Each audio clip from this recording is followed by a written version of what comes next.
All right, let's dive right into this explainer. Today, we're exploring the wild, literally nature documentary level reality of being born as the youngest brother.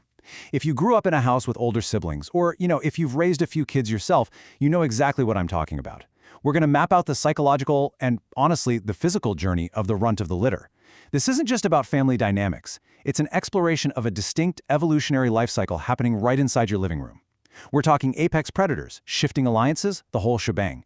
We're going to break down exactly why it can be so uniquely challenging and, frankly, absolutely exhausting to be the last one to join the pack. Picture this. Day one. You definitely don't arrive into a calm, quiet environment. No way. You're born into a world where everything is already in high gear. Everything's too big. Everything's moving way too fast. And most importantly, there are already established predators in your habitat. Your older siblings? Well, they've already formed their pack. To them, you're not exactly a respected equal. You're instantly relegated to the status of a chew toy. You are a novelty, a plaything, a literal target thrust into this chaotic ecosystem that you don't even begin to understand yet. Section 1. Bottom of the food chain.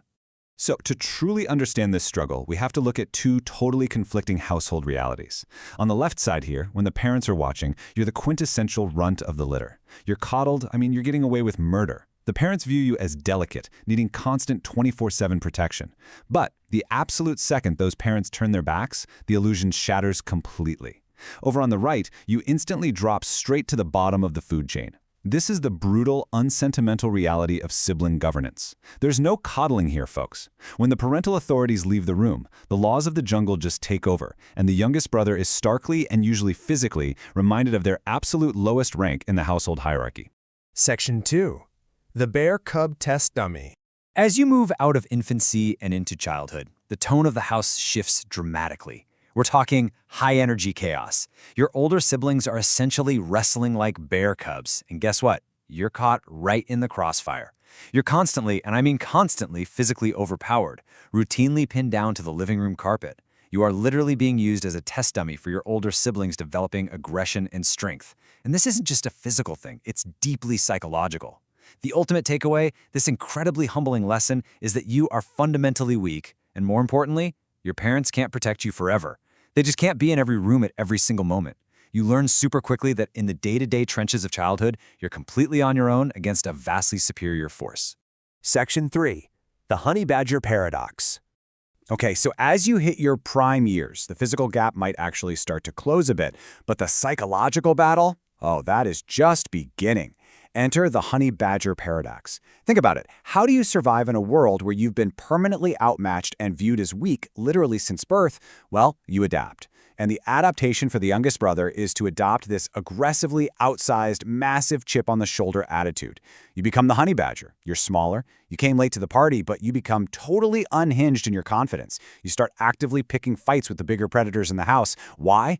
Because no matter how big you get, the pack still remembers you as that helpless little infant. So you have to overcompensate. You have to desperately, loudly, and aggressively prove to your older siblings that you're no longer the runt. You're a capable, dangerous hunter in your own right.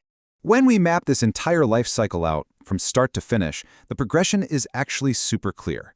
Starting at infancy, you navigate that weird dual life of being coddled by mom and dad, yet treated as a chew toy by the siblings.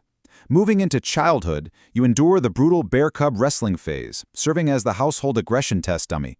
Then, in your prime years, you adopt that fierce honey badger aggression to fight back against the established hierarchy. But look at where this inevitably leads. Adulthood brings a final stage, what we call the tired truce. The fire finally burns out, the physical battles end, and a new, much quieter reality sets in. Section 4. A one-sided race. After years of fighting tooth and nail for a place at the table, the adrenaline eventually fades, and you're left to just sort of survey the battlefield of your youth. And honestly, here's the grand irony of the entire youngest brother experience. You spent your whole life competing in a race that they totally forgot they were running. All that honey badger aggression, all those years of carrying a massive chip on your shoulder, desperately trying to prove you weren't the weak link anymore, it was largely a one-sided war. Your older siblings, they eventually grew up, moved on, and stopped viewing the household as a competitive arena way before you did. They stopped fighting, but you kept swinging. This humbling punchline is exactly what inevitably results in that tired truce. You simply run out of energy fighting an opponent who, well, left the ring years ago.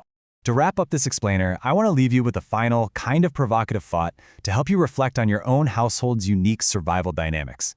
When you really look back at all that bear-cub wrestling and honey badger aggression, who was the real enemy? Were you actually fighting your older siblings, or were you just fiercely battling your own internal fear of being the permanent runt of the litter? It's a fascinating question, isn't it? Really makes you think about family, identity, and the crazy lengths we go to just to prove we belong. Thanks for walking through this incredible family dynamic with me. Keep examining the wild world around you, and I'll see you in the next explainer.